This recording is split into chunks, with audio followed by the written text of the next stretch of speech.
I mean, most schooling is just training for stupidity and conformity. But every once in a while, and that's institutional too, there are reasons for that. But occasionally, you know, you get a spark. Somebody will challenge your mind, you know, make you think, encourage you to think, and so on. And that's a tremendous effect. You know, you just reach all sorts of people.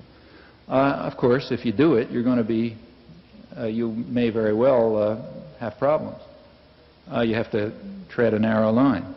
There are plenty of people who don't want students to think. They're afraid of the crisis of democracy. You know, people start thinking and you get all these problems I was quoting at the beginning. You know, they won't have humility enough to submit to a civil rule, you know, or they'll start trying to press their demands in the political arena, or they'll, you know, have ideas of their own instead of believing what they're told. And privilege and power typically doesn't want that, so they can react. And a high school teacher who tries to get students to think may find repression, firing, and so on. You said a lot about the role of the media in a so-called democracy. I'm wondering how you see the role of our educational system, what it's doing right now, what forces are driving it, and what constraints are on it, and how should it operate? Mm-hmm. Well, I quoted the Trilateral Commission view of the educational system, namely it's a system of indoctrination of the young. And I think that's correct. It's a system of indoctrination of the young. That was the way the liberal elites regard it, and they're more or less accurate. So the educational system is supposed to train people to be obedient, conformist, not think too much, do what you're told, stay passive, don't cause any crises of democracy, don't raise any questions, and so on. That's basically what the system is about. Even the fact that the system has a lot of stupidity in it, I think, has a function. You know, it means that people are filtered out for obedience. If you can guarantee lots of stupidity in the educational system, you know, like stupid assignments and things like that, you know that the only people who will make it through are people like me and like most of you, I guess, who are willing to do it no matter how stupid it is, because we want to go to the next step, you know. So you may know that this assignment is idiotic and the guy up there couldn't think his way out of a paper bag, but you'll do it anyway because that's the way you get to the next class. And you want to make it, and so on and so forth. Well, there are people who don't do that, you know.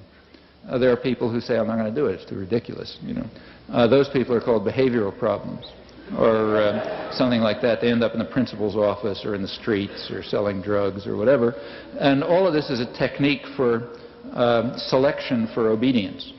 And I don't know how to prove this, but I have a feeling that when you go to the elite universities, you find more obedience and conformity. Probably because you're getting the students who were better able to do it. You know? Well, all of that is functional. That's the way it works. But it works right through graduate school. I mean, by the time you get to graduate school, it's already a little more varied because some real contradictions develop in the system.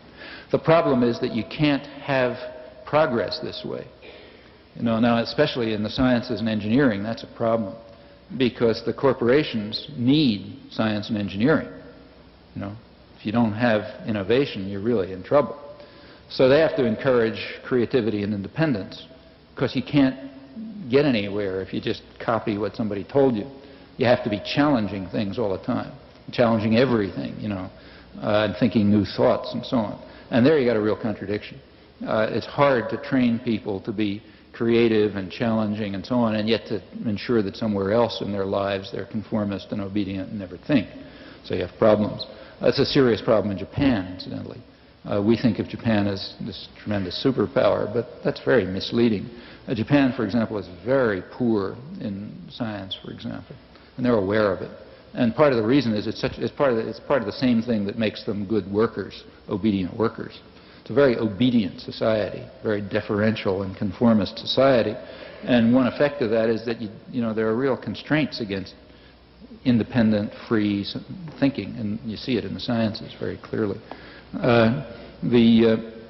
But it's a problem here too. So there are those contradictions, and when you get to graduate school, they're beginning to show up. They show up much less in the ideological subjects, because there it doesn't matter so much if people have, you know, there isn't, profits aren't made by historians having original ideas about the French Revolution, so they can have conventional ideas. And that means that the the pressure to try to support innovation and freedom is much less, and the pressures for conformity, on the other hand, are much greater, because in the ideological subjects it begins to be dangerous if people think the wrong thoughts. I mean, the purpose is just to impose authority. Here's the great thoughts, all this other stuff is rubbish, just learn those and you're okay, I'll pick them, you memorize them. That's basically the line. Now, of course, that's the opposite of education. I mean, that's the way you study Talmud or something like that. But it's very popular, and I think it reflects the same concern over the crisis of democracy. In fact, Bloom himself was extremely... The incident that really got to him was a case in Cornell, where he was a professor, where some black students took over one of the buildings. And he said that's just like the Nazis, it's back to the Nazis. He has a whole business about the Nazis and so on and so forth.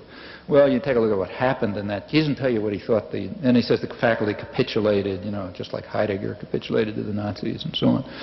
What actually happened, if you look back, is that there were real grievances. Undoubtedly, the students shouldn't have done what they did and go into the building with guns and so on, but it was settled very amicably.